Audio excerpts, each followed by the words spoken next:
Mais j'y pense, ça doit être l'enfer d'être genre la compagne ou le compagnon d'une mentaliste. Ça doit être trop horrible. Quoi ? Bah je sais pas, tu te fais analyser tout le temps, le matin au petit déjeuner. Le mec, c'est comme si tu disais qu'un footballeur, il est toujours en train de jongler avec sa balle Tu quand veux il des- se lève le matin. Tu veux des tartines de beurre ? Si, je le sais. Ne dis pas le contraire. Hop, tu as mal au ventre et voilà, tu vas aux toilettes. Je le savais. Ah non, c'est horrible. Non, Tu vas me quitter. tu vas claquer la porte, tu es parti. Et je le savais. Donc je m'y attendais. No in a world, Jack.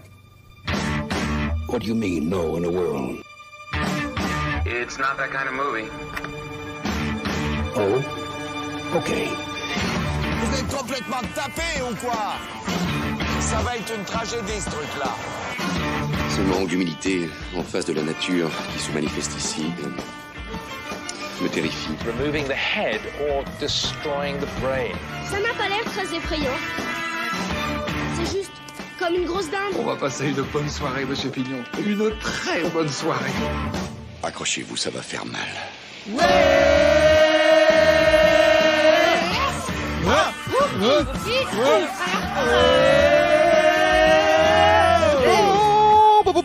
Bonjour à toutes et à toutes et bienvenue dans Fetabea, le podcast qui se fait des films à partir des bandes annonces et ce, sans aucune Objectivité. Aujourd'hui, on ouvre nos portes au monde magique de Guillermo del Toro, un homme qui n'a plus rien à prouver à Hollywood, si ce n'est son amour pour les monstres et les frics de son imaginaire fantastique. Entre horreur, gothisme et démesure, le réalisateur mexicain n'a cessé au long de sa carrière de donner vie à un univers qui mêle contes et légendes tout en rendant hommage aux grandes figures horrifiques des films noirs d'antan. C'était alors presque l'évidence que Guillermo porte un jour sa caméra sur ces fêtes foraines et autres monstres de foire qui ont marqué de leur empreinte les États-Unis des années 40. Nightmare Alley, son dernier film, le semble planté sans décor au milieu de ces personnages étranges et délaissés. Enfin, c'est ce que nous dit Sabea. Et pour l'occasion, laissez-moi vous présenter les monstres de foire avec qui nous allons nous faire des films aujourd'hui. Ambiance.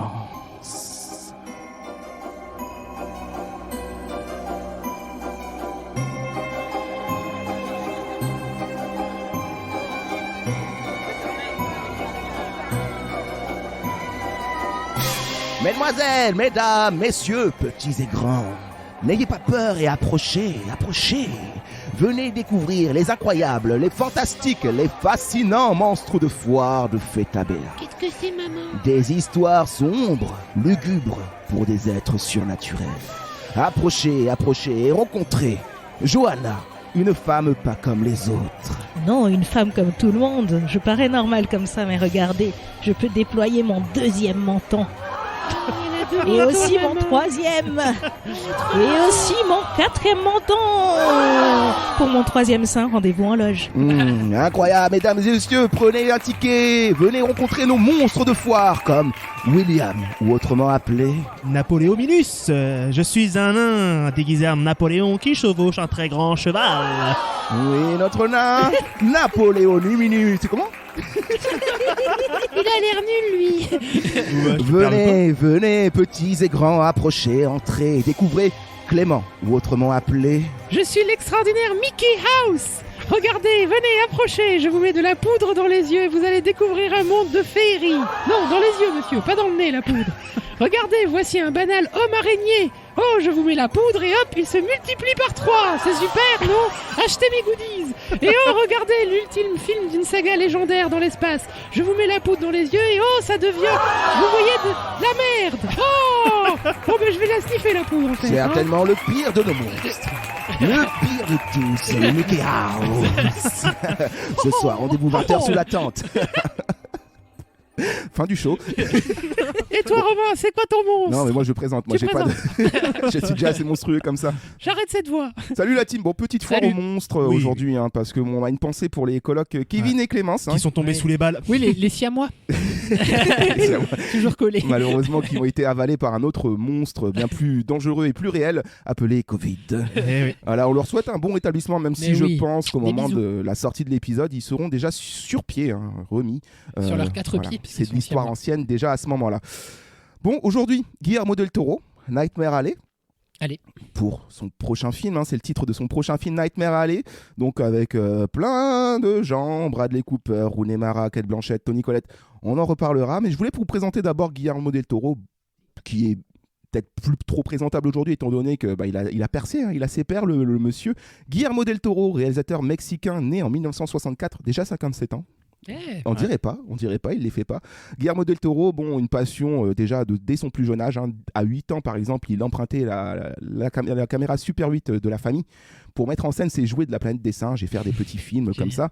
Donc il était déjà assez à fond dans le délire marionnette, un truc un peu monstrueux quoi. Ouais. Ce qui l'a conduit ensuite forcément dans les métiers du cinéma en tant que maquilleur et spécialiste en effets spéciaux. Ça c'était au tout début et c'était notamment l'élève de Dick Smith. Ah oui, quand même. Dick Smith, qui n'était autre que le maquilleur de L'Exorciste, entre autres. Ensuite, il se met à écrire des épisodes pour la Hora Marcada, qui est une espèce d'émission un peu comparée à la 4e dimension, quoi. C'est la 4e dimension mexicaine. Et c'est là qu'il rencontre Alfonso Cuarón et Emmanuel Lubezki, qui vont évidemment beaucoup impacter dans sa carrière. En 1993, son premier long métrage nommé Chronos, donc que je n'ai pas vu, mais qui est un film d'horreur avec Ron Perlman. Qui fait mal au bide. J'ai pas compris. Le temps passe. Le chrono me fait mal au bide. C'est PNL. Ah, ça c'est du PNL, ok. Dans le texte. Donc à partir de là, il commence à avoir des petites distinctions qui tombent, notamment dans son pays et à Cannes. En 1993, il commence à se faire remarquer. Donc là, il faut se casser du Mexique, d'autant plus que... Oui, son père a été retenu en otage. J'ai appris cette anecdote son père a été kidnappé. C'est quoi cette histoire ? Il a été poussé, en fait, il s'est barré un peu du Mexique parce que son père a été enlevé à un moment. On lui a demandé une rançon et tout. Apparemment, ça s'est bien terminé, mais chaud quand même. Donc là, il a fait adios amigos, je me barre pour les States. Là où il réalise Mimic en 97. Qui commence vraiment à l'implanter un peu dans le milieu du cinéma d'horreur, de monstres. Cinéma de genre très particulier, quoi. Un peu particulier, qui lui colle quand même beaucoup à la peau aujourd'hui. Ensuite, il part en Espagne pour tourner L'Échine du Diable. Donc voilà, c'était la première partie d'un diptyque sous fond de guerre d'Espagne. On verra après c'est quoi la deuxième partie du diptyque, mais tout le monde le connaît. Ah oui. Début 2000. Là, on rentre dans l'ère un peu vraiment américaine, quoi. America, Blade 2, on a Hellboy aussi qui commence à arriver là dans sa tête. Trop bien, Hellboy. Hellboy avec Ron Perlman. Selma Blair. 2006, c'est la consécration. Avec la deuxième partie. Non, avec la deuxième partie de son diptyque sur la guerre d'Espagne, qui n'est autre que Le labyrinthe de Pan. Si. Là, c'est l'ovation à Cannes. Évidemment, le film, c'est un succès total. On commence à prendre un peu plus au sérieux le Guillermo, qui est capable de raconter des histoires d'horreur tout en étant derrière. Il y a une patte d'auteur. Voilà, c'est pas n'importe qui. Et tout en étant divertissant, parce que c'est vrai que le cinéma de genre, c'est pas forcément un registre qui attire les gens facilement. Lui, il réussit à mêler les deux. Hellboy 2, qui moi personnellement est certainement mon film préféré de Guillermo del Toro, j'adore. Il avait aussi été pressenti à ce moment-là pour faire les Hobbits au cinéma. Oui, c'est vrai. Oui, petit problème de production, je crois que c'est pour ça que c'est finalement Jackson qui récupère le bousin à la fin, quoi. Ouais, ça avait été un gros bordel de production, donc du coup il s'est cassé, et puis on est bien au courant de la merde que ça a été ensuite. Et quel dommage, j'aurais adoré voir un Quoi, Hobbit. T'as pas aimé les lapins géants de Radagast? Je n'ai rien aimé. T'as pas aimé la scène des tonneaux? C'était très, très étonnant quand même. Voilà, et puis Guillermo del Toro, c'est un artiste complet. Il commence aussi à écrire des livres, dont The Strain, qui a donné ensuite une série vampirique, je crois que c'était sur FX, si je dis pas de conneries. Une série que j'avais commencé à regarder et que j'ai arrêté parce que Osef un peu. Il a fait des séries, il a fait Trollhunters, non, je crois. Peut-être, je ne sais pas du tout. Et ensuite, c'est le succès mondial, parce que vraiment, là, avec Pacific Rim, il commence à sortir vraiment les gros blockbusters. On lui fait confiance, on lui donne des gros chèques avec beaucoup de zéros dessus pour faire ses films. Et il s'en sort pas mal, hein. Il s'en sort vraiment pas mal. Pour lui, c'est un vrai film jouissif. Il a adoré le tourner. Je me demande même si c'est pas son film préféré. Je voudrais pas dire de bêtises, mais je crois que j'avais vu une interview de lui qui disait que Pacific Rim était son film préféré de tout ce qu'il a fait, tout ce qu'il a pu faire. Étonnant. Ensuite arrive Crimson Peak, une romance gothique que j'ai pas... Moi j'ai pas trop aimé, mais le style avec une très très belle DA. Ouais, la direction artistique était à tomber. Ouais. Nickel, mais le film en lui-même, bof. Et évidemment, là où Guillermo del Toro va s'asseoir un peu sur Hollywood, c'est en 2017 avec La Forme de l'eau. La Forme de l'eau qui rafle tout lors de son passage. Lion d'or à Venise, Oscar des meilleurs décors, meilleure musique, Oscar du meilleur film et du meilleur réal.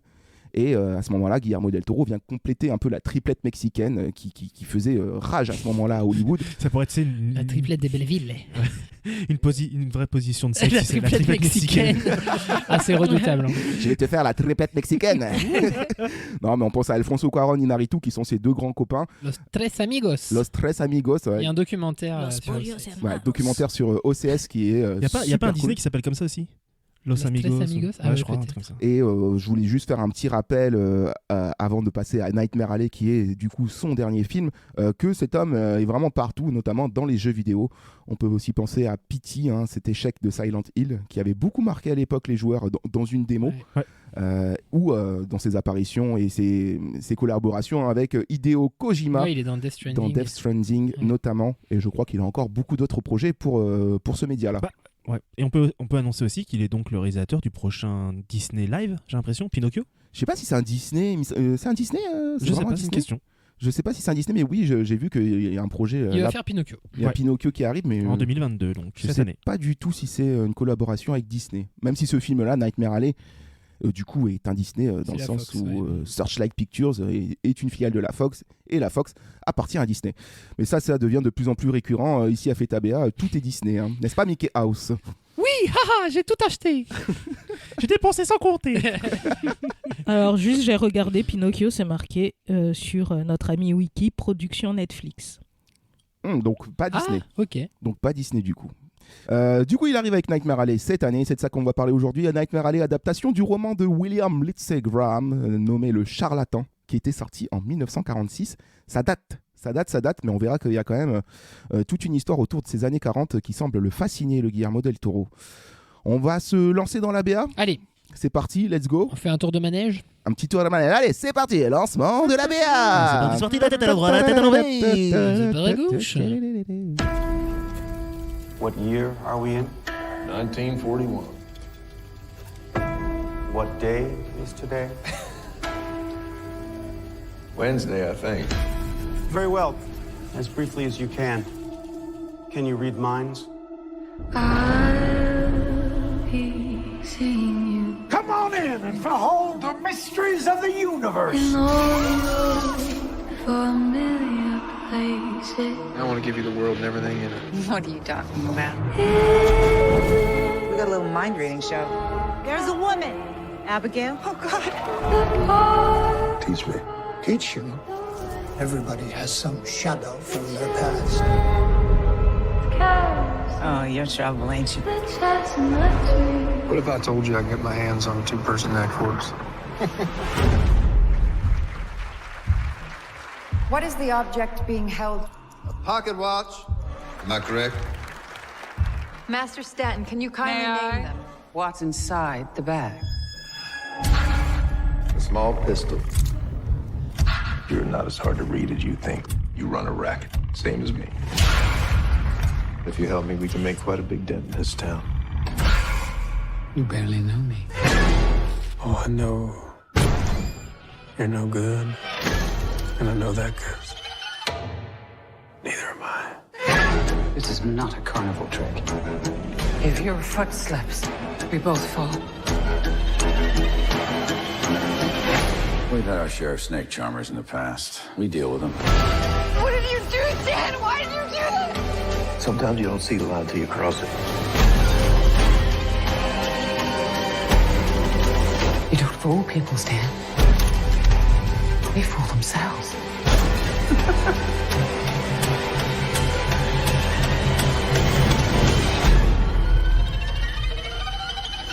Oh, j'ai la gerbe. Pourquoi? Parce que j'aime pas les manèges. Ah oui. Du coup, ça la tourne BH, je l'aime bien. La fête foraine vue par Guillermo del Toro, les années 40, les États-Unis, Bradley Cooper. Les éclairs. On va analyser tout ça, évidemment, vous connaissez, on va se plonger plus en détail dans la BA, mais juste après le passage d'El Calculator, notre ordinateur compteur de plans. Notre monstre préféré. Évidemment, El Calculator, c'est à toi. C'est moi, c'est moi. Salut les forains. Salut El El Calculator. Calculator. Moitié machine, moitié casse-couille. C'est pas très gentil pour me présenter. Mais qui aime bien châtie bien, comme on dit, El Calculator. D'accord. Alors, aujourd'hui, la BA, c'est Nightmare Alley, et tu as compté les plans, comme d'habitude. Oui, il y a 103 plans en 2 minutes 11, soit 0,7 plans par seconde. Un tout petit peu plus. Ouais, j'allais dire. Ouais. On n'a rien de surprenant là cette saison là. Non, en termes de. Je crois qu'il y avait eu 0,8 l'autre fois. Oui, Scream c'était 0,8. Bon. Bah, si 0,8 ça devient surprenant, c'est qu'il n'y a pas grand chose. Oui, c'est clair. Je trouve ça fascinant que ce soit toujours 0,6, 0,7 ou 0,8 plans par seconde quand même. C'est vrai, c'est vrai. Oui. Mais oui, mais ça nous fascine depuis déjà bien 2 ans. Hein. Bah oui. Il y a un certain équilibre certainement demandé par les monteurs de BA, tous ceux qui, il doit y avoir Les une charte studios. très spéciale. Oui, ou alors tu dois avoir peut-être que deux grosses boîtes de producteurs de bandes-annonces pour le cinéma, du coup ils font toujours la même chose. Tu vois. Ouais. Ils ont leur petite recette à eux. Ça, ou alors ça correspond au ratio d'image que la prod leur donne pour se démerder pour faire une bande-annonce. Je sais pas, j'imagine des locaux où il y a marqué ne dépassez pas les 0,7. Ne dépassez pas Merde, les j'ai encore 0,6. des- Et tu sais, avec un warning, attention, et le calculateur vous surveille. Ha ha ha ha, je ne rate rien. Ça fait peur, ça fait peur. Qu'est-ce que tu viens d'en penser de cette BA, le calculator? Encore une époque sans ordinateur, j'en ai marre. Aujourd'hui, tous ces charlatans seraient immédiatement dénoncés, car aujourd'hui, grâce à Internet, tout le monde peut vérifier les faits. Il n'y a plus aucune fausse information ou superstition qui circule. C'est bien ça le principe. D'internet? Oui, je pense. J'ai Oui, raison, non? Je pense, le calculateur, que tu as une vision d'Internet un petit peu optimiste. Twitter, c'est super. Oui, sûrement. Mais laissez-le Ouais. tranquille, voilà, il trouve Il est dans Twitter son monde. bienveillant. Oui, mais le calculateur, si ça peut te consoler, il y a un détecteur de mensonges quand même dans la BA. Ah, c'est vrai. Et le détecteur, il s'appelle. Encore un cousin à moi, mais il est plus basique. Ouais, il est certainement aujourd'hui décédé. Oh, Oui, désolé, le calculateur, on a caché ouin, l'ambiance. ouin, ouin, ouin. Ah, il pleure comme ça. Peut-être pour te consoler, ton autre fonctionnalité. Fonctionnalité. Le film dure 2h20 et la BA montre 2 minutes d'image. Grâce à cette fonctionnalité, j'ai pu déterminer que la BA révèle 1,3% des images du C'est film. un peu moins que d'habitude. C'est un tout peu petit moins. peu moins que d'habitude, mais 2h20, ça reste encore à peu près la même durée. C'est Ouais. long. quand même. C'est fou. Voilà. 2h20, moi, On en a un peu marre des films qui font plus de 2 heures, non? Ouais, franchement, ouais. j'avoue. Franchement, ouais. Moi, On j'avoue que prendrait. c'est dur. J'ai Un de plus en plus de 1h30, mal, quoi. on prendrait là. À 1h30, c'est un court-métrage maintenant. hein, Ouais, c'est clair. Ah ouais. Oh putain. Ok, bon, bah il va falloir aller voir Guillermo del Toro en 2h20, en espérant que ce soit bien et que ça nous fasse passer le temps plus vite. Merci à Calculator. Salut les forains. À bientôt. Salut. Bye bye. Piou. Oh, Oh, il chante maintenant. Il chante Il a une maintenant. fonction c'est trop sonnerie bien. Nokia. Bah, c'est dommage, il est encore en 8 bits, mais bon, ça marche. Sacré le calculateur. Allez, go BA. On va l'analyser cette BA parce que je trouve qu'elle fournit de détails. Il y a pas mal de choses à raconter. Et puis elle est mine de rien plutôt longue. Hein, donc c'est parti. Alors la Et BA. c'est intéressant parce que, juste je t'interromps, il y avait eu une première BA qui était sortie beaucoup moins longue et dans les commentaires, beaucoup de gens disaient qu'ils comprenaient rien. Oui.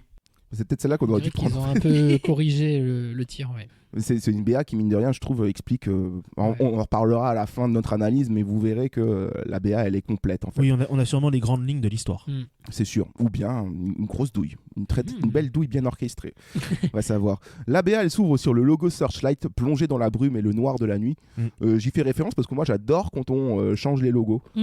Pareil. C'est souvent ce que fait Warner Bros en fonction de Là-dessus, ils sont de assez leur malins. film. Ouais.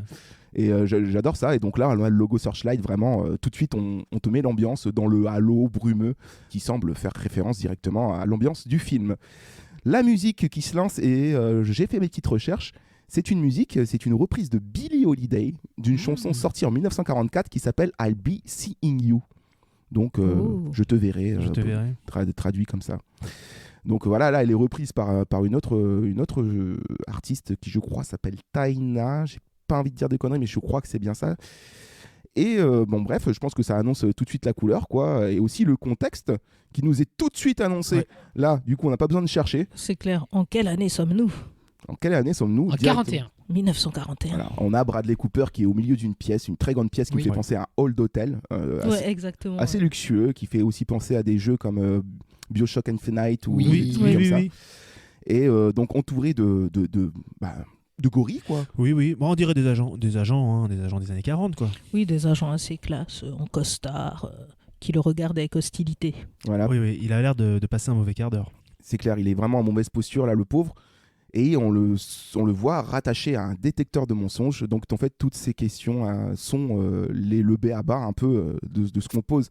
C'est un interrogatoire. Pour commencer, un interrogatoire relié à un détecteur de mensonges. Donc, cet homme serait possiblement un menteur. Pourquoi ? On va vous l'apprendre. Ouais, alors, on lui demande, on lui pose la question, on lui dit, est-ce que vous lisez dans les pensées ? Lisez-vous vraiment dans les pensées ? C'est un mentaliste. Oui. Attends, excusez-moi, j'ai juste une parenthèse. Ça m'a toujours fasciné les détecteurs de mensonges dans les films, mais ça marche comment en vrai? C'est basé sur le rythme cardiaque. Ah oui, d'accord, ok. Et genre, si ton cœur il bat trop vite, il part du principe que tu mens, quoi. Alors, je pense que c'est peut-être pas que le rythme cardiaque, parce qu'il doit avoir aussi peut-être, je sais pas, l'électricité du cerveau. Ouais, je sais pas trop, je t'avoue. Surtout dans les années 40. Parce que clairement, toi, le battement de cœur, moi, je sais pas, tu me mets dans une pièce comme ça entourée de gorilles, oui, clairement, il s'affole. Hein. Ouais. Clairement, je passe pour un menteur. Et c'est surtout, je me suis toujours demandé à quel moment ça vaut légalement dans un truc, quoi. Ouais, le détecteur s'est affolé, donc il est coupable. C'était là. Je suis pas sûr. Chelou. Je suis pas sûr que c'est un vrai poids légal dans une. Ça peut apporter un petit plus Ouais. à une certaine enquête, tu vois, mais ouais, je pense D'ailleurs, pas que le vrai nom d'un détecteur de mensonges, c'est un polygraphe. Voilà. Ah ouais. Je le dis. On en apprend tous les jours. On en apprend tous les jours en s'amusant. Voilà, il est relié à ce polygraphe, on lui demande si il lit dans les pensées. Donc ok, on a quoi là? On a un liseur de pensée, quoi, un mentaliste. Un liseur, ok. Un liseur, un lecteur de pensée. C'est le mec vraiment utile quand tu fais je me rappelle. Qu'est-ce que j'étais en train de dire là? Je me rappelle plus. Bah lui il te dire tu pensais à ça. Tu pensais à ça. Ouais, c'est le genre de mec que t'aimerais avoir de temps en temps avec toi. Tu vois. À la suite de quoi, je pense qu'on se dirige vers un flashback. Petit flashback, ouais. Ouais, il me semble que c'est un flashback où on change totalement de décor et on voit Bradley Cooper qui arrive en bus dans un vieux patelin. Là, on est sous l'orage du ciel américain, quoi. Et on le voit déambuler, baluchon et affaire à la main dans les allées d'une fête foraine. Fête foraine qui a l'air très lugubre. Oui. Ouais. Ça pas beaucoup de budget, quoi. C'est vraiment pété. les fêtes foraines des années 40, quoi. Ça fait tout de suite donne une ambiance très bizarre avec tous ces lampions en plus avec ces couleurs désaturées. Ouais. Mais qui propose de venir découvrir les mystères de l'univers. Ouais. Oui. Et qui nous annonce ça? Monsieur Dafoe. Monsieur Willem Dafoe. Oh là là, encore, c'est un casting de fou quand même. C'est clair. C'est encore un rôle qui lui va super bien, Willem Dafoe. Mais en même temps, quel rôle ne lui va pas bien? Et le gars, il assure dans tous les rôles. Quoi. Oui, mais c'est rare qu'on lui donne des rôles de personnes ultra saines d'esprit. Un mec qui va à l'école et qui apprend des choses. Tu verras pas Willem Dafoe, je sais pas moi, dans un Fabien Antonite par exemple. Tu vois. Ou bien c'est camping chelou. Ouais, quoi. mais il est plutôt gentil dans John Wick, je crois. Il est plutôt du côté des gentils. Il aide son copain. Me semble-t-il, il aide son copain. Si, c'est vrai, tu as raison. Donc voilà, Willem Dafoe qui est ce forain qui clame au public de s'approcher pour découvrir les mystères de l'univers. À la suite de quoi nous découvrons là, dans l'ABA une Rounemara qui se nomme Electra, la femme électrique. On peut voir notamment... Une machine de Tesla. Tu crois que c'est une machine de Tesla? Ouais, on dirait une machine de Tesla. Ouais. Parce que Tesla, il me semble que c'était au début du siècle. Là. On est déjà au milieu du siècle. Là. Tu m'en demandes trop. Beaucoup trop. Ma seule référence avec Tesla, c'est la voiture. C'est le prestige. C'est le prestige. Ça et la voiture électrique. Et les voitures, c'est ce que j'ai C'est le prestige. Donc oui, la femme électrique. Et là, on voit tout de suite c'était ces espèces de gros... Je sais pas comment on appelle ça. Boules électriques. Ouais. On dirait des terribles. C'est peut-être un préquel d'X-Men? Peut-être. Non, vous y croyez pas. Au début, je croyais que c'était la femme poilue.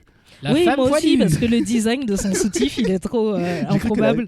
Elle avait les boobs poilus. Franchement, quand tu regardes son truc, tu fais, mais elle a des poils sur les boobs. Et même la première fois que j'ai vu, je pensais qu'à cause de l'électricité, ça lui créait des poils sur les boobs. Je n'avais pas vu qu'elle avait dès le début. Vous allez trop loin. C'est impressionnant, en tout cas. En tout cas, il lui fait une sacrée promesse. Qu'est-ce qu'elle lui promet? Lui lui promet, il lui dit tu auras tout ce que tu veux. Ah oui, donc oui. Oui, parce que bon, c'est vrai que d'abord il y a la rencontre avec Bradley Cooper. Enfin, du moins c'est ce que me suggère la BA, c'est que lui, Bradley, on le voit du coup au milieu d'une foule qui est totalement impressionnée par ce qu'elle est en train de voir. Sauf lui, il est vraiment en mode bon, on me la fait pas en fait. Lui il a l'air de venir chercher du travail, j'ai l'impression en fait. Mais ça a l'air d'être un roublard déjà. Je me demande si c'est pas un gars qui est habitué à ces numéros-là et au fait qu'il cherche l'exception quoi. Il cherche le numéro qui va bluffer tout le monde. Certainement, on le voit, donc il est avec une valise dans laquelle j'imagine qu'il y a ses affaires, et puis il a une petite boîte aussi avec lui. C'est pour ça, moi je pense qu'il vient dans cette fête foraine pour trouver du boulot en fait. Il veut proposer un de ses tours à lui et faire partie de la troupe. Ouais, il a une idée derrière la tête. Du coup, il fait une promesse parce que bon, je pense qu'il va y avoir love story entre les deux. Un rapprochement. Donc tu auras tout ce que tu veux, de quoi tu parles. D'ailleurs, on a aperçu Ron Perlman à ce moment-là. Il est en Monsieur Muscle. Ah, il est là? Oui, il est dans le film. Ouais. Parce que c'est vrai qu'il apparaît à la fin du casting dans la BA. Mais juste après, on le voit soulever une haltère avec une seule main. Quel homme. Oh là là là, en même temps, c'est facile pour Hellboy de faire ça. L'homme le plus fort du monde, Bruno, il s'appelle, selon la pancarte. Il faut pas en parler. Ouais, mec, on t'a dit qu'on parlait pas de Bruno. Ah bon? Oui. Ne parlons pas de Bruno. Non. Ah putain. Oui, j'avais oublié. Il faut pas parler de Kuala Lumpur aussi. Commence à y avoir un petit lore là dans cette TBA. C'est clair. Mais ce que j'aime bien, c'est que à côté de l'affiche qui présente Bruno, désolé, je suis obligé d'en parler, on a aussi quelqu'un d'autre, un autre blaze, Major Mosquito. L'homme le plus petit. Alors on le voit pas dans la BA, mais j'ai très hâte de le voir dans le film. Tu le vois pas, il est trop petit. Major Mosquito, c'est génial comme blaze. C'est génial. Je crois que c'est le cousin de Napoléon Minus, je crois. Ça dirait trop un nom de rappeur, tu sais, d'aujourd'hui quoi. Mais c'est clair. Un mec qui ferait de la drill et tout. Major Mosquito. Et l'entrée de Toni Collette dans cette troupe alors de pour jeunes moi, artistes. petite théorie, je pense que Toni Collette doit être un des mentors / amis de Bradley Cooper. Et qu'en fait ça, c'est un flashback dans le flashback. Ah oui, je vois ce que je veux dire, c'est-à-dire que c'est comment Bradley Cooper a appris à devenir une espèce de faux médium, un mentaliste. Ouais. Après, il arrive au cirque, il découvre Rooney Mara, il lui propose de faire succès. Il va avoir du succès plus tard et il sera rattrapé par la police à la fin. Tu vois. Ouais. Oui. Je pense que c'est un truc comme ça. Fort possible que ce soit Parce ça. qu'en plus, ce qui est intéressant dans la scène avec Toni Collette, du coup, on voit l'astuce de son soi-disant numéro de télépathie. Bah moi, à ce moment-là, j'ai cru que Toni Collette, c'était Dumbledore dans la coupe de feu. Elle est habillée pareil, on dirait qu'elle va tirer le nom de Harry Potter. Tu sais. Harry Potter, qui a mis ce nom? Ce n'est pas le cas.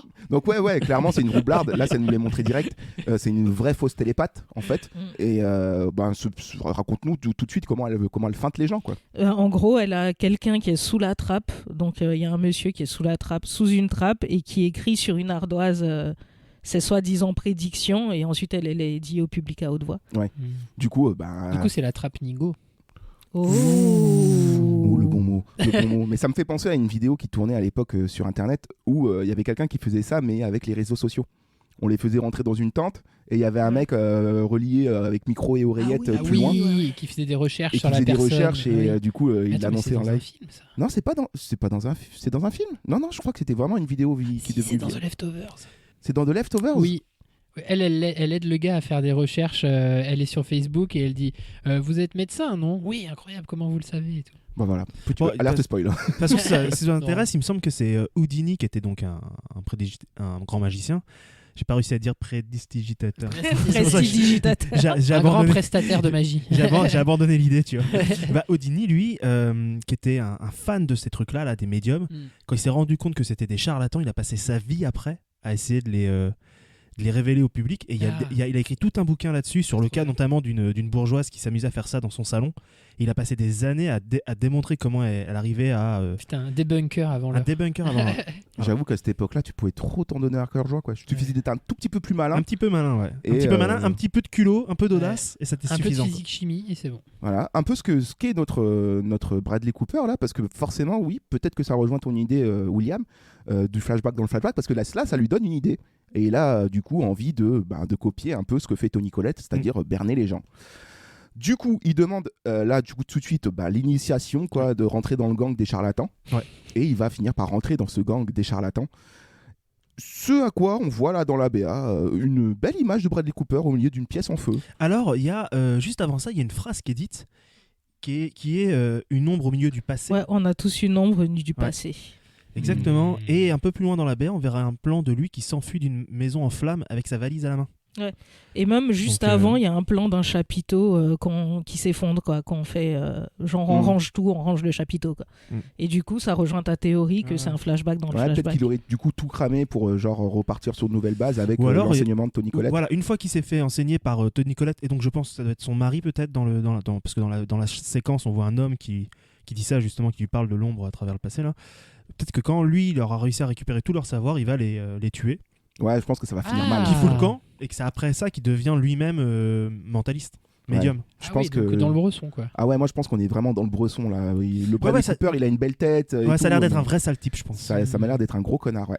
Carrément. J'ai beaucoup de mal à m'attacher à lui rien qu'avec la BA. Du coup, c'est ce qu'elle ressent. Elle ressent ce pressentiment-là aussi, Toni Collette, en disant oula, toi tu vas m'attirer des ennuis.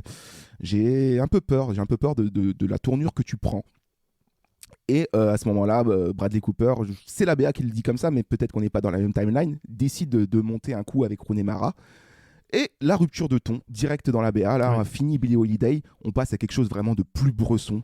Le mec a envie de lancer son affaire de charlatanisme. Charlatanisme, ça se dit ? Oui. Charlatanisme. Donc rupture de ton dans la BA, après le panneau par le réalisateur Guillermo del Toro récompensé aux Oscars. Ouais, ok, d'accord, ouais.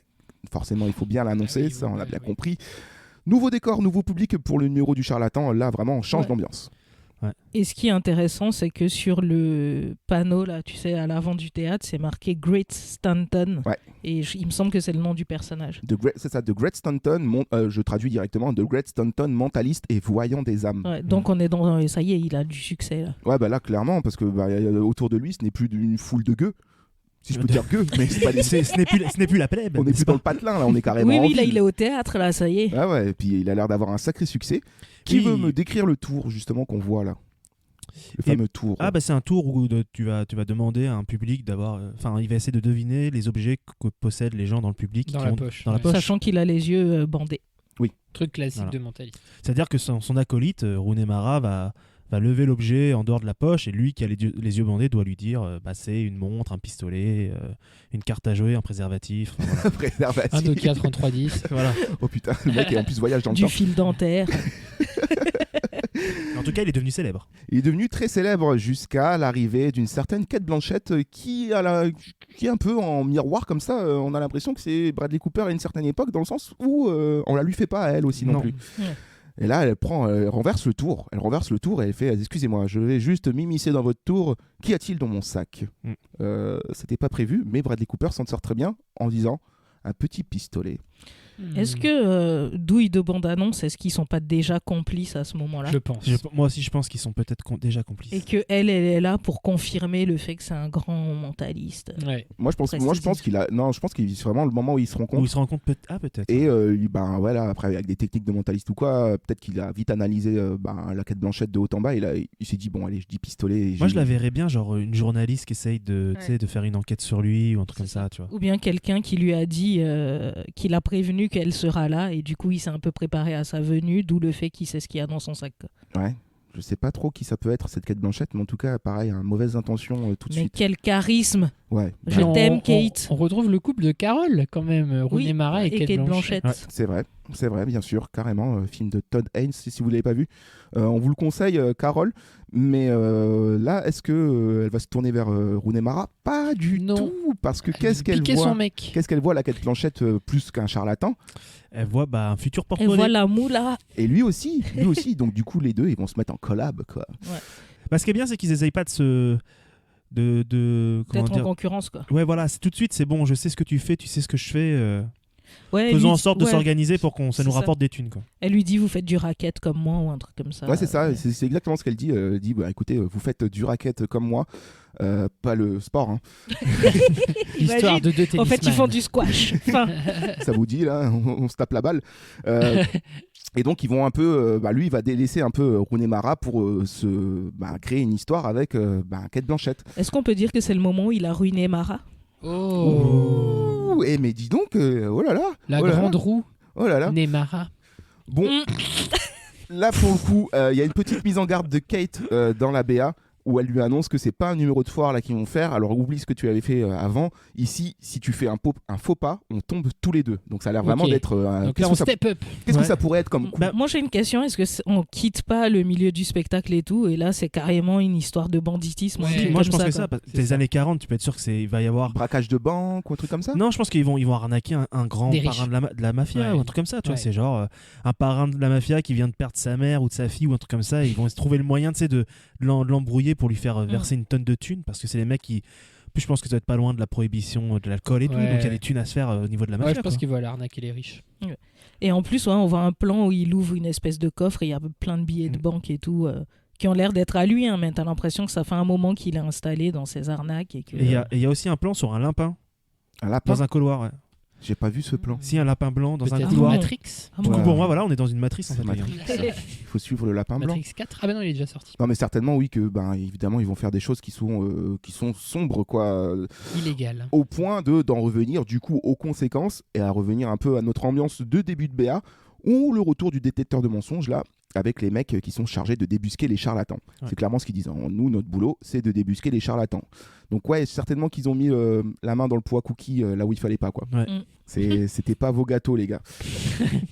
Ça va trop loin. Ça va beaucoup trop loin. Là, on voit des scènes de fuite dans la BA. Ouais, ça dérape un petit peu. On revoit Willem Dafoe, mais avec cette fois, c'est Dafoe, mais avec vraiment cette aura très menaçante d'un parrain de mafia, justement. Lui, est-ce qu'il y serait pas peut-être à l'époque de Tony Collette? Est-ce que... Ou alors quand on voit le chapiteau s'effondrer au début de la bande-annonce, ça se trouve, Rooney Mara et Bradley Cooper, ils ont un peu foutu le beul dans le cirque du gars, et quand ils les retrouvent, ils comptent se venger. C'est pour ça qu'il a cette aura si noire à la fin de la que ce soit une histoire à part d'un mec qui les poursuit. Peut-être de vengeance à côté, ouais, parallèle. Ou... Et ça peut pas être fantastique, genre lui c'est un peu le diable. Voilà, bonne question, parce que là, pour le coup, là, on est vraiment, nous, on essaie de s'ancrer dans une réalité un peu historique. Ouais. Alors que le Guillermo, il a tendance quand même à nous mettre du fantastique à chaque fois. Quoi. Puis même, de toute façon, même si le fantastique ne saute pas aux yeux, il y aura forcément cette ambiance aussi fantastique dans les codes, clairement. Mais peut-être aussi, oui, que c'est le diable. Ça, j'avoue que ça lui irait bien, quoi. Genre une espèce de conscience. Déjà, il en a la tête, alors. Ouais. Et au sujet du fantastique, peut-être que dans le film, il va laisser planer le doute sur le fait que le gars a des pouvoirs ou pas, tu vois. Ouais. Peut-être beaucoup de scènes d'action. La pauvre Rooney Mara qui est totalement perdue, qui voit Bradley Cooper sombrer dans quelque chose pour laquelle elle n'avait pas signé au départ. Quoi. On le voit lui sortir en sang dans un couloir. Ouais, ça barre en couille, quoi. Je me demande si ça c'est pas la scène d'après le détecteur de mensonges. Que peut-être avec un petit tour de prestidigitation, il nous aurait pas fait une Now You See It, quoi. Ouais. Mais c'est marrant parce que cette scène, elle arrive juste après le fait qu'on voit les enquêteurs hyper sûrs d'eux dire c'est bon, nous on les connaît, les charlatans et tout, lui on va le débunk en 2-2 et après tu le vois courir en sang. Est-ce qu'il a défoncé les agents de police? Parce qu'en plus d'être mentaliste, il fait du ceintures noires. Le plus noble de tous les arts martiaux. D'ailleurs, c'est Richard Jenkins, non, Oui, tout à fait, qui était dans La Forme de l'eau. Richard Jenkins, oui, au casting, des scènes d'action pour terminer la BA, des voitures sous la neige, une très très belle photo, mais ça je pense qu'on n'a pas besoin de le dire. Les flics qui arrivent des courses-poursuites avec évidemment les bagnoles de l'époque, ça donne tout de suite un petit cachet au film. Peut-être la morale de l'histoire, là, lancée dans la BA, qui pourrait être, à force de duper les gens, on finit par se duper soi-même. Tout à fait. Après, elle dit, n'est-ce pas profond? Elle dit tu ne dupes pas les gens, ils se dupent eux-mêmes. Et je pense que c'est un des principes même des tours de magie, c'est que les gens voient ce qu'ils ont envie de voir. Ouais, et puis ils ont un peu envie d'y croire aussi. Oui. C'est un peu pour ça qu'on va au spectacle. Hein. C'est qu'on sait très bien qu'il y a des fils derrière, mais bon. Après, t'as toujours ton pote un peu relou qui va te dire à la fin, qui a essayé de t'expliquer tous les numéros, alors que t'as envie de dire ça m'intéresse pas, mec. Moi j'ai envie je veux rester dans l'imaginaire jusqu'au bout. Après, je t'avoue que j'ai déjà bossé dans une salle où il y avait régulièrement des mentalistes, et au fait, quand tu vois tous les trucs, tu te dis les gens n'ont vraiment pas envie de voir, au fait. Oui, à un moment, tu commences à choper les gimmicks, les astuces. Mais même, il y en a notamment un, je citerai pas le nom, dès son filage, on voyait tout. Et le gars avait des critiques de ouf, et je me disais, les gens n'ont vraiment pas envie de voir, quoi. Ouais.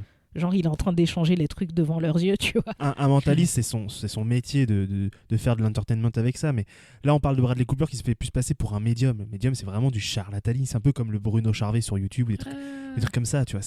Il est mentaliste et médium, ouais, mais c'est des choses qui se rejoignent un peu dans le sens où... Après, on y croit ou on n'y croit pas. Vous y croyez, vous, à tout ce qui est voyance, médium? Oui, moi, médium, oui. Ouais. Toi, tu crois qu'il y a des vraies forces qui peuvent influer? Oui, je crois qu'on peut tous avoir des prémonitions ou des intuitions très fortes, en tout cas.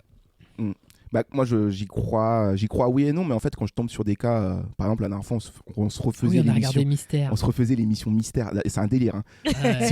Peut-être que les plus jeunes qui nous écoutent connaissent volantes. pas. Ah non, arrête, ça me fout des frissons, c'est mon trauma d'enfance, ça. Mais l'émission Mystère, une émission qui passait sur la télévision française dans les années 90, il existe des épisodes sur YouTube, et il y a notamment un épisode entier sur YouTube qui est fantastique avec les pommes volantes. Mais ce qui est bien dans cette émission, c'est qu'après, il y a discussion autour des mystères, justement. Il y a un peu le débrief. Et il y a eu notamment des médiums qui étaient là. Il les testait directement en live. Et c'est vrai que ça fout un peu, ça fout des frissons, quoi. Après, pour moi, c'est des gens qui savent composer avec ce que la nature nous donne comme signe et que nous, on a décidé de ne pas voir, au fait. Pour moi, c'est des trucs très naturels. Que tu il y a rien de mystique, quoi. C'est ça. En fait, si, c'est de l'ordre de... Pour moi, la mystique, au fait, c'est de se connecter à la nature, tu vois. Et au fait, c'est comme, tu sais, je sais pas, quand tu fais de l'éclairage, par exemple, tu vois pas tout au début. Et au fait, tu apprends à voir. Et je pense que c'est des gens qui apprennent à être sensibles à ça. À ce genre de stimuli. C'est ça.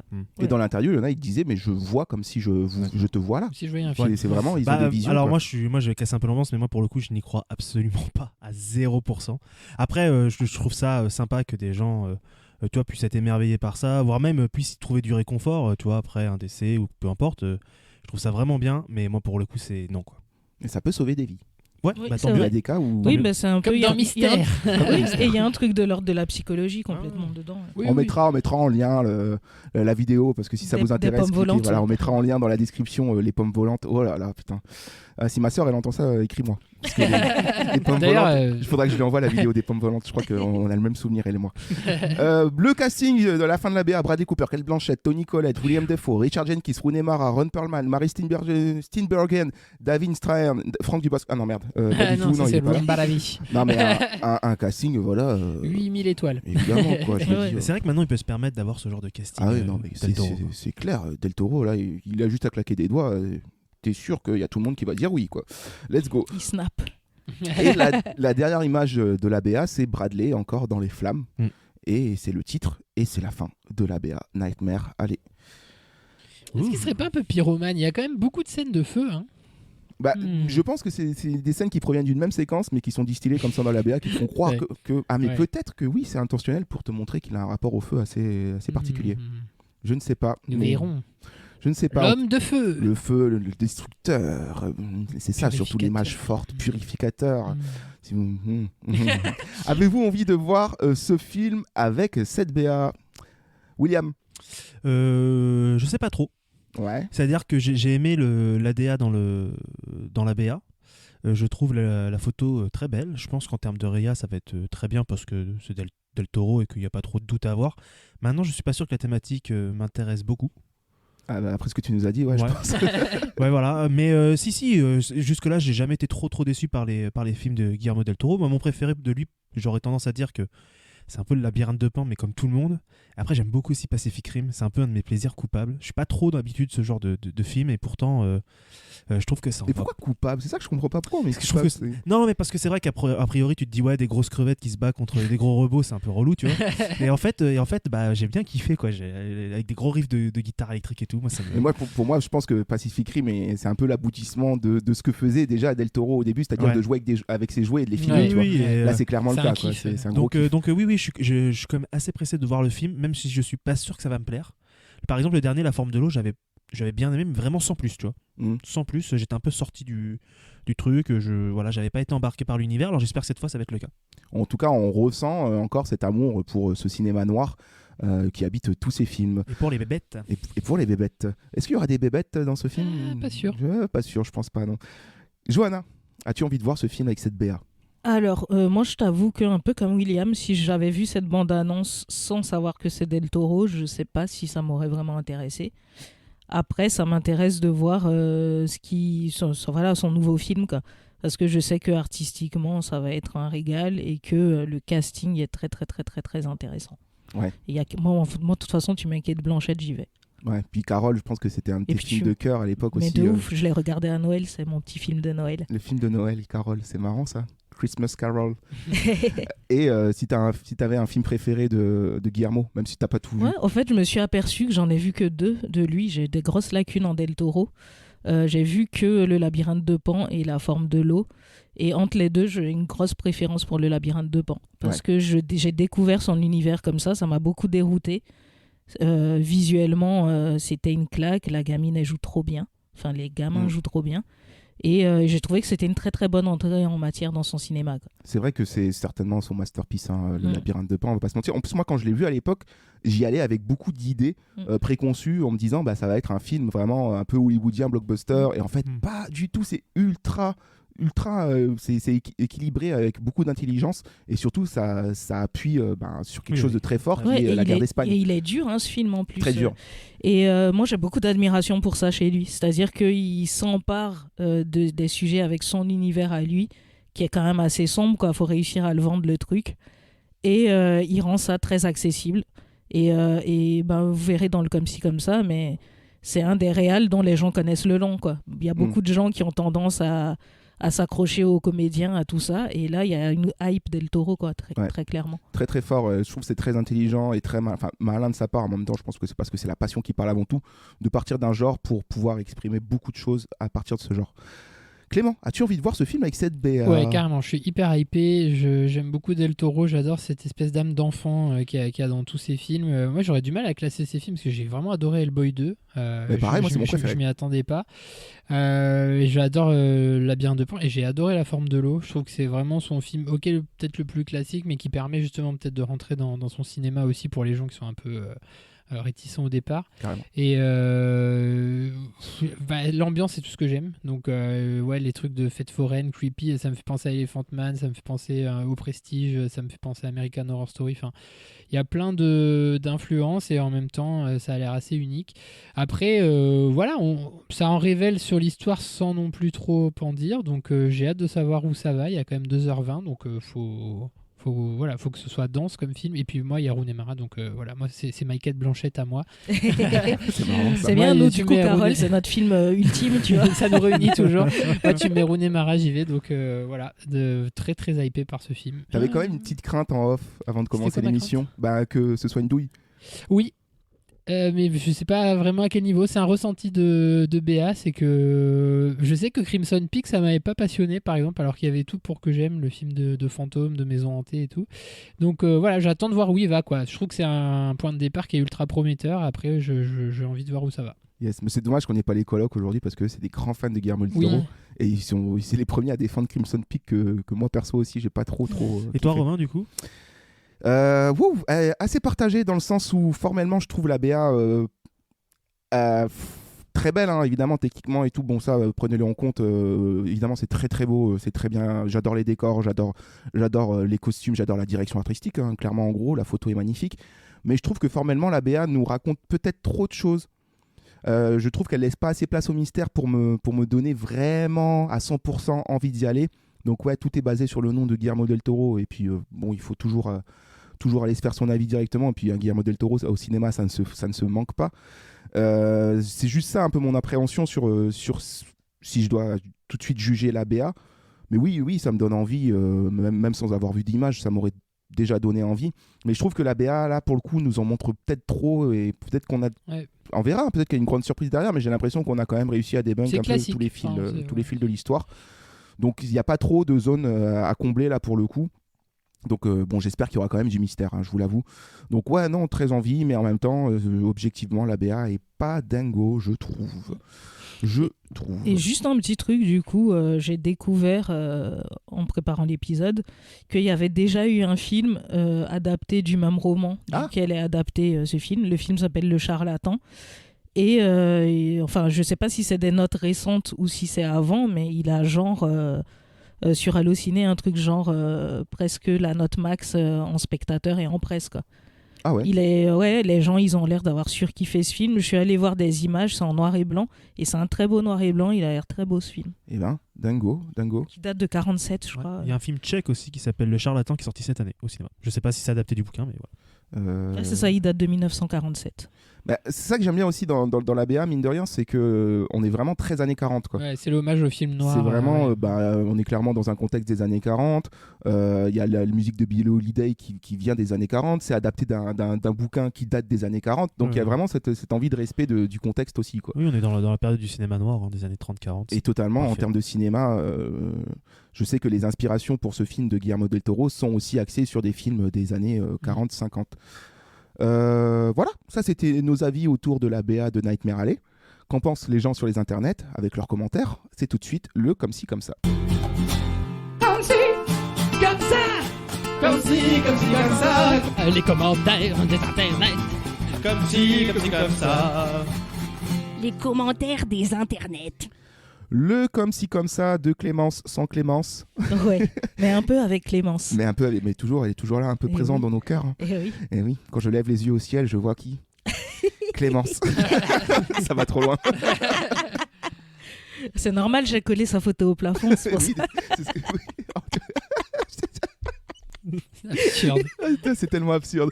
Du coup, Johanna, elle t'a transmis les rênes, Clémence. Yes. Voilà. Qu'est-ce qu'ils disent les gens sur les internets? Alors, il y a des tendances qui se dégagent. Il y a beaucoup de hype sur le casting, notamment fans de Bradley et fans de Kate, clairement. Quelques commentaires, j'en ai pas spécialement relevé pour la rubrique, mais qui réclament un Bioshock fait par Del Toro. Qui disent que ça leur fait penser énormément à l'univers de Bioshock et qu'ils aimeraient bien voir un Bioshock réalisé par Del Toro. Bah ouais, on aimerait bien ça. J'avoue, c'est tellement Bioshock l'ambiance. Ouais. C'est dans les décors, dans les petites finitions, sur les portes, sur les trucs comme ça, c'est tellement Bioshock. Donc ouais, je comprends que les gens aient envie de ça.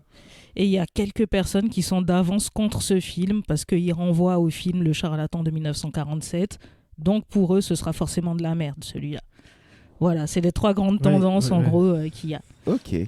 Donc parmi les gens hypés par le casting et la réal, on a Fernandez Naomi qui dit magnifique, ça vaut le détour, casting, ambiance, image, réalisateur, tout donne envie. Du beau et du vrai cinéma, emoji qui sourit. On peut pas faire plus hypé là. C'est clair. Et pareil pour Eyal Stan 5, qui dit juste pour le casting, je vais aller le voir. Et lui, il faut lui faire une grosse dédicace parce que sur absolument toutes les bandes annonces, sur toutes les plateformes, il est allé mettre ce commentaire. Ah ouais? Ouais. Ah, le mec est chaud. Partout, Okay, tu vas sur n'importe quelle bande annonce, tu vois Eyal Stan 5. Juste pour le casting, je vais aller le voir. On appelle ça un bot. Hein. C'est un mec qui a codé un truc. Un lobbyiste. C'est un mec de chez Warner qui a codé un petit soft pour aller mettre des commentaires automatiques sur toutes les plateformes.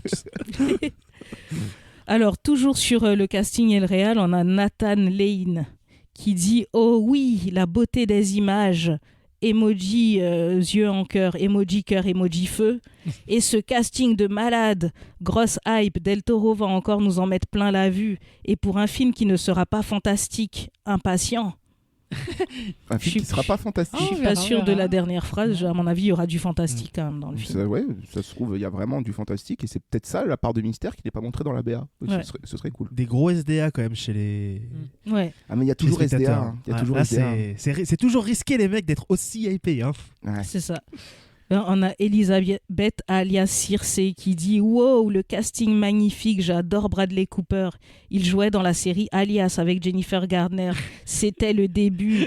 Et Kate Blanchett, très bonne actrice. 2022, bien. » Emoji pouce en l'air. L'année est cool. Je t'ai dit, c'est Team Bradley, Team Kate Blanchett. Quoi, il était dans Alias. Alors, il avait le rôle de son voisin. Et en plus, les spectateurs de la série le détestaient. C'était le personnage le plus détesté de la série. Genre, il a reçu des menaces de mort à l'époque. Wow. Et ça avait été une période très dure pour lui, cette série. Oh punaise, je savais pas du tout. Ok. Et alors, après arrivent les gros fans de Del Toro qui annoncent déjà que le mec, il va tout rafler, tu vois. Genre Tinkio24 qui dit « Le casting de ouf et Guillermo Del Toro, qui est pour moi un des meilleurs réalisateurs du 21e siècle, ne peut que donner un film grandiose. Soyez prêts à le voir nominé aux Oscars pour 2023. » Il faut qu'il se dépêche, hein. Ouais. Enfin, il dit 2023, je sais pas s'il pourrait rentrer dans 2022 ou pas. Il n'est pas déjà sorti. Il est sorti au State, hein. Il est sorti en décembre, ouais. Ouais, donc il est possiblement. Il peut être aux Oscars là. Mois de mars. Ouais. Ok. Et pareil pour Dylan Leibold qui dit « En route pour les Golden Globes et les Oscars avec ce film. » Emoji qui sourit. J'ai hâte de le voir, ça va être le meilleur rôle de Bradley Cooper. Un Oscar pour lui, s'il vous plaît. Le meilleur rôle de Bradley Cooper, pour moi, c'est Licorice Pizza. Ouais, j'avoue. Happiness Therapy. Oui, non, mais je chie sur tous ces autres rôles. Hein. C'est juste c'est le jeu troll, mais ouais, peut-être, écoute. Et on a quelques commentaires qui disent que Guillermo del Toro, il fonce direct. Il n'y a même pas besoin de regarder la BA. Ils sont conquis d'avance. Après, on a Julman le gamer, qui très drôle son commentaire. Le plan de Bradley Cooper dans la pièce en feu, on dirait le même avec le chien Is This Fine? Oui, c'est vrai qu'on dirait trop ce même. Le même là, ouais. Ouais, carrément. Tu le mettras en lien pour ceux qui connaissent pas ce même. Si vous voulez, je vous enverrai un lien. Alors ensuite, il y a ceux qui sont moins hypés. Donc Nicolas Barbier qui dit « J'adore Bradley Cooper, mais pas dans ce type de film. Et un remake de celui de 1947. Maintenant, je ne juge pas. Je donne juste mon avis. C'est comme nous. Ouais, t'as pas l'air de juger là. En effet. Et personne pour détester le film Alors si j'en ai deux, alors il y a Damien Stenger qui dit « J'ai l'impression d'avoir regardé à travers une vitre posée sur un chiffon blanc ». Alors, je pense que c'est une métaphore pour dire qu'il n'a pas compris de quoi ça parle. Ça, c'est négatif. Et en fait, ça m'a fait hyper rire parce que je n'ai pas compris ce commentaire, donc j'ai décidé de le mettre. C'est une expression. Alors, Damien Stenger, si tu veux éclairer notre lanterne. Ah ouais, une vitre. Je regarde derrière une vitre posée sur un chiffon blanc. C'est-à-dire que la vitre est posée sur le chiffon. Ou le Non, chiffon. le chiffon est posé sur la vitre. En gros, tu vois rien, quoi. C'est Ouais, opaque. ouais, Ouais, je pense que c'est... attire les rideaux, frère. Je pense que c'est un commentaire négatif pour dire que c'est incompréhensible. Enlève le chiffon. Ouais, je sais pas, Et il y a Radium qui dit, alors qui est vraiment pas hypé, qui dit les trailers sont censés donner l'eau à la bouche. J'ai l'impression de n'avoir que du sable. Décidément, c'est joliment dit. Hein, ils ont des belles métaphores là. Ouais, c'est ça. Et j'ai un tout petit dernier commentaire de rageux qui est Bill Le Bottier. Donc lui, il a commenté en dessous. C'est Bill Le Bottier. Alors, c'est dans Gangs of New York. Non, c'est pas Pirates des Caraïbes. C'est dans Pirates des Caraïbes. Le père de oui, William, c'est Will Turner. Ouais. Alors, globalement, les commentaires ont été un peu galères à trouver. Il fallait aller à la pêche parce qu'il n'y a pas eu beaucoup de réactions en fait sous les bandes annonces. Et c'est pour ça que Bill Le Bottier a réagi. Il dit « Quand je vois l'absence de réaction que provoque ce film avant sa sortie ou avant celle de West Side Story, alors qu'on a là du vrai, écrit en majuscule, cinéma par des grands artistes, enfin, c'est une certitude pour WSS, donc West Side Story, peu de doutes concernant NA, donc Nightmare Alley. Ça me désole à un point pas possible. Il vous faut quoi de plus pour être hypé par un bon film, bon sang ?» Je suis assez d'accord dans le sens où tu as eu 300 000 commentaires sous Spider-Man et là t'as rien quoi. Enfin bon. Oui, mais parce que je pense que la catégorie d'âge, voilà, Spider-Man, t'as 300 000 commentaires, mais t'en as 299 000 d'enfants de 15 ans sur YouTube. Alors que bon, Nightmare Alley, ça tire pas ce genre de public en général. Bon. Espérons que si, hein, ça serait cool. Hein. Eh ben merci Clément, Johanna. Non, merci Clémence. Merci Clémence et Johanna. Oui. Et on va passer tout de suite à la rubrique du fait ton titre parce que Nightmare Alley déjà, bon, ça en anglais, c'est... L'allée du cauchemar. Allô, quoi, c'est quoi ces titres en anglais quoi, qui sont pas traduits en français Allez, c'est le fait ton titre. Fais ton titre, fais ton titre, fais ton titre, fais ton titre, fais ton titre. Des titres pour remplacer Nightmare Alley, pour aller sur notre affiche. Qui qu'en a des titres Moi j'en ai un qui est pas ouf, donc je vais bien commencer. Allez. C'est Ça commence bien. C'est ça le titre. Non. Arnacar. Blablacar. Mais oui, donc Arnacar. C'est arnaque, cirque et filouterie. Ah, j'aime bien. J'ai cherché aussi un titre tout à l'heure, je cherchais un titre sur arnaque, crime et botanique et essayé de trouver un truc, mais j'ai pas trouvé. Yes. Bah, c'était ton seul et unique titre. Oui. Oui, t'en as pas d'autre. William. Arrête d'enfoncer le couteau dans la plaie. Pardon. Alors moi j'en ai 4, mais ils sont pas ouf. T'as misé sur la quantité. Ouais, je me suis... Dans l'eau. Alors je vais les dire assez vite pour que ça. Pas mal entendu. Voilà, je vais les dire assez vite pour que ça aille vite et que je vous laisse tranquille. Le premier, j'en avais un, c'était Not Fair Alley. Voilà. Par rapport à Not Fair Alley, non, mais par rapport à rien. C'est l'histoire de pas voter en touche, quoi. J'en ai un, c'est comme ils vont l'air d'être des embrouilleurs, des embrumeurs de cerveau et que j'aime beaucoup Harry Potter, j'ai pensé à l'allée des embrumes. Stylé. C'est pas mal, surtout que Del Toro devait faire Le Prisonnier d'Azkaban. Ah, ça serait cool. Franchement, c'est poétique. Qu'il a donné à son copain. Il a filé à Quaron, ouais. Voilà. Après, j'en ai un d'autre, c'est Pacific Crime. Ça marche. Ouais, mais le rapport avec le Pacifique. Eh ben, c'est l'océan. Et pas parce que on va dire que c'est les crimes les plus sympas possibles. Voilà. Okay. Se faire arnaquer, voilà. En tout cas, ça sonne bien. Et j'en ai un dernier que j'aime un peu plus, c'est La Petite Boutique des Menteurs.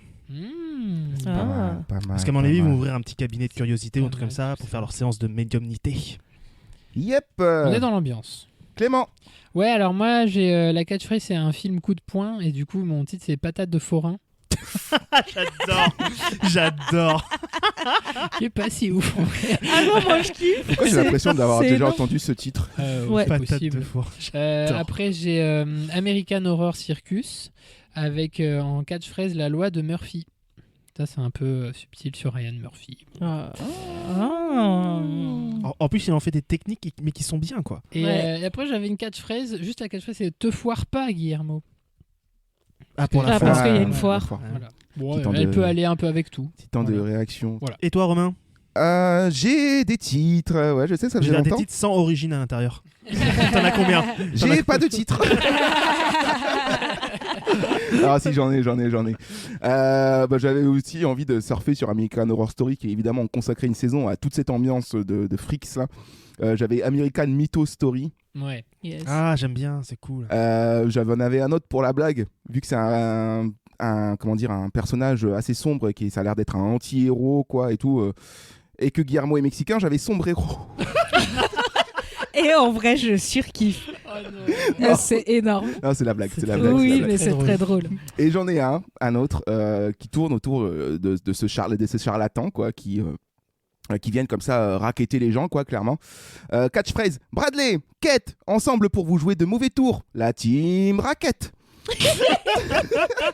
C'est si long. J'ai pas compris, Bradley, Kate. Bradley, Et il Kate. s'annonce quoi, il s'annonce, Kate. c'est comme Jesse James. Oh, Bradley, Kate, ensemble pour vous jouer de putain. mauvais tours, car C'est c'est des drôle. tours de magie. La team raquette. La team raquette, ça marche bien. Ça marche bien. J'aime bien aussi, ouais. Ça marche bien. Et les auditeurs, est-ce qu'ils nous ont Absolument proposé pas. des- La dernière fois non. que je propose le titre aux auditeurs, ils écrivent rien. Ah bah alors ça bosse pas hein, chez nous. Non, ils ont dû être bloqués certainement. Ou bien ils s'en battent pas les couilles. évident. Ouais, il y en a trouver un des, il y en a des biens. Bah là, faut dire que Nightmare Alley, c'était dur, moi, je trouve. C'est assez dur, ouais. Ouais, c'est dur. À part si j'ai eu des allez, forcément. tu vois, Bah oui. Guillermo del Toro, allez. Le film qu'il faut aller voir. Va falloir qu'on se évident. concerte. Ouais, j'ai bien aimé un de William, un de Clément et un de toi. Ça nous aide pas. Oui, mais je me souviens plus. Tu veux que je te redonne les miens? Oui. L'Allée des Embrumes. Ouais, Ouais, était c'était bien. mon préféré. Ça, c'est celui-là. celui-là. C'était Est-ce que celui-là. Et ça la- pourrait et la pas pe- être l'allée des embrouilles? Alors, je l'avais aussi. J'avais Ah. les deux. L'Allée des Embrumes, l'Allée des Embrouilles. Et Ça sinon, peut j'avais la marcher. petite boutique des menteurs. Moi j'aime bien mon patate de four, hein. Un film coup de poing. Ah, et tranche, Johanna, tranche. Et le tien, attends, t'en avais un que Moi j'avais bien. la team raquette et Sombrero, mais c'est la blague. Ouais. Il ira nulle part celui-là. Sombrero, c'est vrai que c'est un peu. Kevin aurait validé Sombrero. Moi je vote aller des embrouilles. Ouais, moi je vote aller des embrouilles, ouais. Allez, des embrouilles Oui, ou mais des c'est- embrumes. Non, des embrumes, moi j'aime bien des embrumes, c'est Oui, mais poétique. embrouille c'est dans Harry Potter littéralement, alors qu'embrouille comme c'est des gens là qui ont l'air d'embrouiller les. Enfin je sais pas. Mais je l'avais, hein, j'ai les deux en fait. J'ai Allée des Embrumes et Allée des Embrouilles. Si t'es pas convaincu, on fait autre chose. Hein. Patate de forain par exemple. Eh ben écoutez.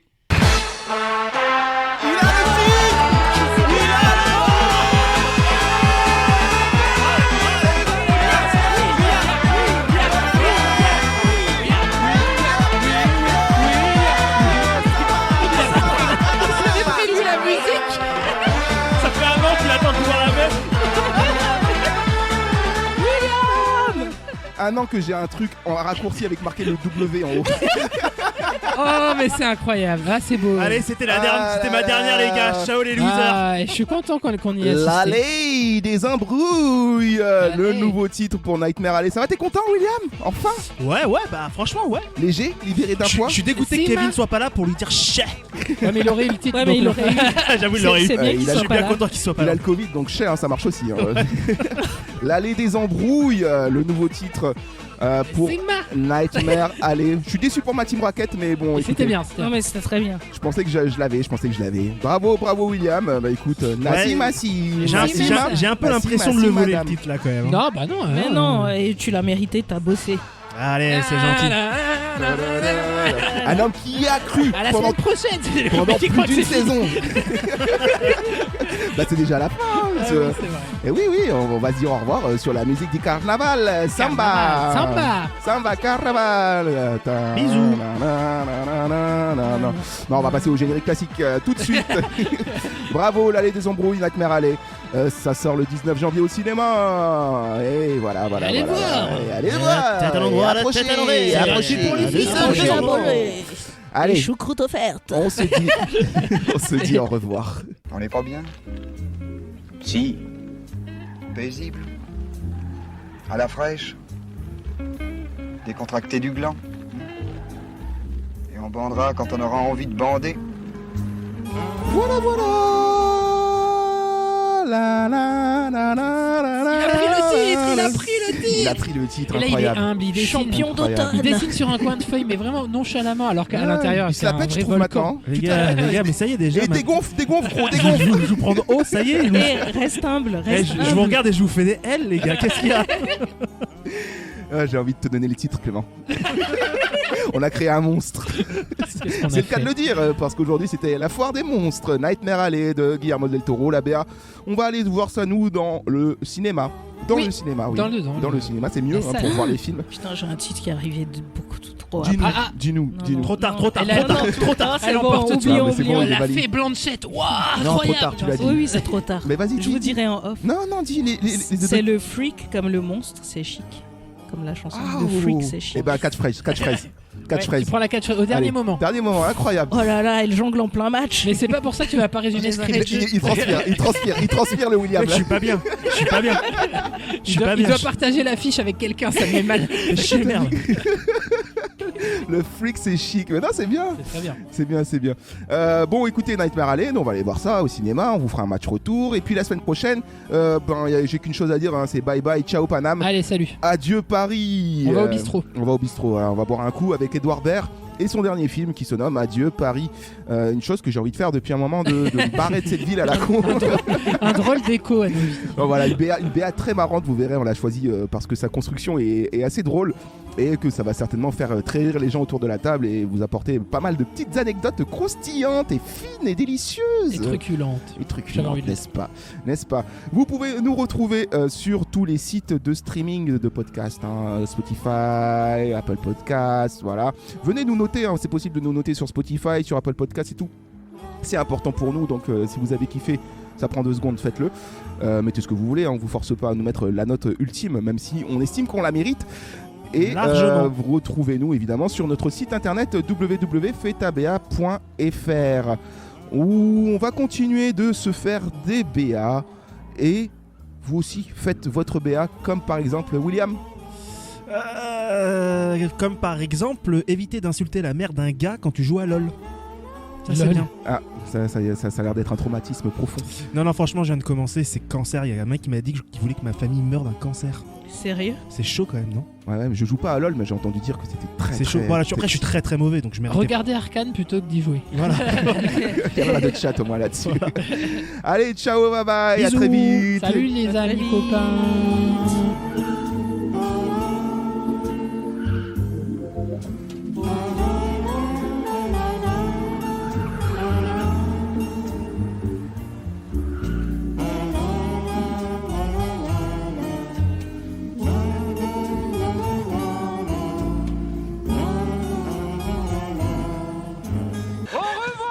Shoshana!